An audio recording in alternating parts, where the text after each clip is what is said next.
আমার ছেলের বাবা। আপনারা ইতিমধ্যে জানেন অপু বিশ্বাসের সাথে শাকিব খানের ডিভোর্স হয়ে গেছে। তার মানে অপু বিশ্বাসের সাথে শাকিব খানের কোনো স্বামী স্ত্রী সম্পর্ক নেই।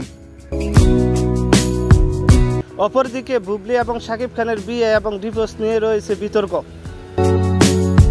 এ বিষয়ে শাকিব খান বরাবরই নিচুপ। অপরদিকে বুবলি তার স্ত্রী দাবি করলেও শাকিব খান এ বিষয়ে আসলেই নীরব এবং তিনি বলেছিলেন যে অপু এবং বুবলি তার জীবনের অতীত। এদিকে সুপারস্টার শাকিব সম্প্রতি আমেরিকায় গিয়েছেন, বুবলিও গিয়েছিলেন তাদের সাথে। পারিবারিকভাবে যে অন্তরঙ্গ ছবি প্রকাশ পেয়েছে আসলে শাকিব খানের অনুমতি নিয়েই বুবলি তুলেন।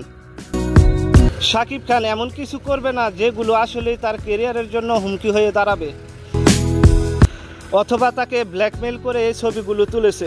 সে আসলে সৎজ্ঞানে এবং সবকিছু জেনে শুনে সে যেটা ভালো মনে করেছিলেন বুবলির সাথে সেটাই করেছে। এই ছবিগুলো আসলে জোর করে তোলা ছবি বলা যাবে না। এখানে শাকিব খানের ফুল সাপোর্ট ছিল এবং সম্মতি ছিল।